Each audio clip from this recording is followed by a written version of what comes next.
Hello আমার প্রিয় শিক্ষার্থী বন্ধুরা, পরীক্ষার প্রস্তুতি চ্যানেলে তোমাদের স্বাগত। আশা করি তোমরা সবাই ভালো আছো। বন্ধুরা, আজকের আমাদের বিষয় জিওগ্রাফি।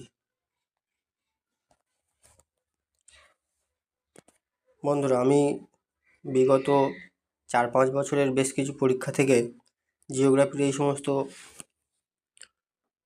প্রশ্নগুলো বাছাই করে নিয়ে এসেছি, যেগুলো তোমাদের আপকামিং যে সমস্ত পরীক্ষাগুলো আসছে, যেমন WB, SSC, SLST, WB, SSC group COD, WBP KP, food SI, RRB group D প্রভৃতি পরীক্ষাগুলোর ক্ষেত্রে খুবই গুরুত্বপূর্ণ হতে চলেছে। তো বন্ধুরা, আজকের আর বেশি দেরি না করে চলো প্রথম প্রশ্ন। তো বন্ধুরা, প্রথম প্রশ্ন, সেন্ট্রাল রাইস রিসার্চ ইনস্টিটিউট কোথায় অবস্থিত? অপশানগুলো দেখে নাও। পুসা, দেরাদুন, কটক না দিল্লি? তো বন্ধুরা, এই প্রশ্নের সঠিক উত্তর হয়ে যাবে Cuttack. Central rice research institute ওড়িশার কটকে অবস্থিত। বন্ধুরা, মনে রাখবে, ডক্টর কে রামাইয়া 1946 সালে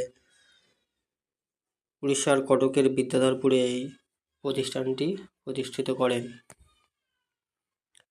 যে সমস্ত বন্ধুরা আজ আমার চ্যানেলে প্রথম এসেছো তাদেরকে বলবো চ্যানেলটিকে সাবস্ক্রাইব করে পাশে থাকা বেল আইকনটিকে প্রেস করে অল করে রাখবে, কারণ আগামী দিনে এরকমই গুরুত্বপূর্ণ ভিডিও সবার আগে তোমার কাছে পৌঁছে যাবে।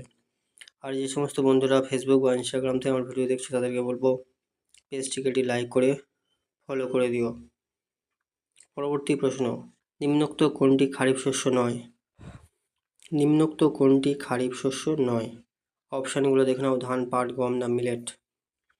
এই প্রশ্নের সঠিক উত্তর হয়ে যাবে গম। গম একটি খারিফ শস্য নয়। গম হচ্ছে রবি শস্য। বন্ধুরা, মনে রাখবে,